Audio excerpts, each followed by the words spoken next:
Dice el profeta Ezequiel: yo juzgaré a cada uno según sus obras. Es decir, que una cosa son los padres y otra cosa son los hijos. Bueno, a ver, demos un poquito de contexto. ¿Por qué Ezequiel resulta hablando de esto de padres y de hijos y habla de responsabilidad personal? El motivo es este. Resulta que los israelitas estaban pensando, bueno, propiamente los judíos, porque ya lo que quedaba era el reino del sur, el reino de Judá. Los judíos pensaban que la situación por la que estaban pasando, todo lo que tiene que ver con el destierro y con las humillaciones y los ataques propios del destierro, ellos pensaban que eso no era culpa de ellos, sino que ellos estaban simplemente sufriendo por los pecados de los papás. Los antiguos, sus antecesores. Entonces ellos decían que los papás comieron agraces y a los hijos les dio la dentera. Los agraces son como uvas amargas que pueden realmente comer el esmalte dental, y la dentera pues es un mal odontológico, un mal de la boca que implica precisamente eso, un daño severo de las piezas dentales. Entonces los papás comieron agraces y los hijos sufrieron la dentera. Y lo que viene a decir Ezequiel es más complejo de lo que parece, porque básicamente lo que dice Dios a través de Ezequiel es que cada uno pagará por sus obras. Pero esto hay que hacerle 2 o 3 anotaciones. Primera anotación: cuando nosotros decimos que cada uno pagará por sus obras, ¿quiere decir que ningún hijo sufrirá consecuencias de lo que hagan los papás?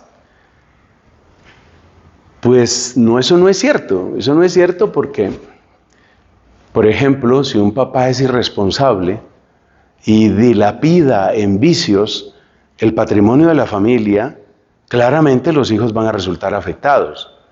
O sea que las acciones de los papás sí que afectan a los hijos. Eso no se puede negar. Eso está ahí. Entonces, el tema no es si afectan las acciones de los antepasados a sus sucesores, a sus hijos, a sus descendientes. Y eso también se puede mirar en el plano social. Por ejemplo, hay países que tienen toda una trayectoria de violencia, como lamentablemente es el caso de Colombia. Uno puede ver cómo la lucha entre centralistas y federalistas de comienzos del siglo XIX luego se convierte en una lucha entre conservadores y liberales, y eso conduce a una situación terrible que fue la Guerra de los 1000 días hacia comienzos del siglo XX, y se prolonga esa violencia política durante toda la primera mitad del siglo XX, y luego de esa violencia política surge la violencia de la guerrilla, y luego de la violencia de la guerrilla, como una especie de respuesta malhadada a la violencia de la guerrilla, pues viene el tema del paramilitarismo.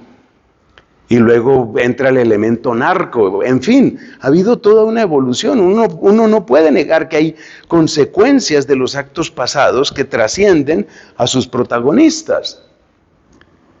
O sea que lo que está diciendo Ezequiel no es que nuestros actos no tengan consecuencias en las personas que vienen después. Ese no es el sentido. Entonces, ¿a qué se refiere él? Para entenderlo, es necesario recordar que en el pecado hay 2 dimensiones, según enseña la teología moral católica. Una parte es la culpa, que es el torcimiento de la voluntad, la decisión rebelde o caprichosa de la voluntad que se aparta del querer divino. Esa es la culpa. Y la pena es la consecuencia que trae esa culpa. Por ejemplo, si una persona toma el camino, voluntariamente toma el camino del vicio, el vicio del juego, el vicio de la droga, pues eso va a tener consecuencias, por ejemplo, en su propio cuerpo, que va a ser maltratado, va a ser destruido, quizás tiene una muerte temprana por ser un vicioso. Eso llamamos la pena.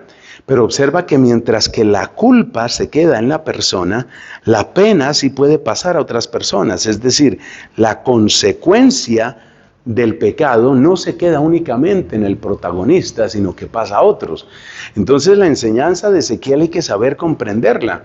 Lo que está diciendo Ezequiel es que las culpas, es decir, los actos torcidos de la voluntad, no se heredan. Las penas, es decir, las consecuencias externas de los pecados, esos sí pueden ser heredados. Entonces lo que está diciendo Ezequiel es, no vengas a decir que tú eres pecador porque tu papá era pecador, o que tú tienes derecho a pecar porque tus antepasados eran pecadores. Yo vengo de una familia de corruptos, yo voy a ser corrupto. Yo vengo de una familia de alcohólicos, yo voy a ser alcohólico. Tú no puedes tomar tus decisiones, tú no puedes eludir la responsabilidad de tus culpas simplemente diciendo, no, es que yo vengo de una familia, yo vengo de unos antepasados de tales circunstancias. Pero la parte de la pena, es decir, la parte de las consecuencias, también nos invita a tener una responsabilidad, porque si yo estoy obrando mal, mi obrar mal trasciende mi ámbito estrictamente personal y repercute en otras personas, en mi familia, en la sociedad, en generaciones futuras. Esa es la enseñanza completa.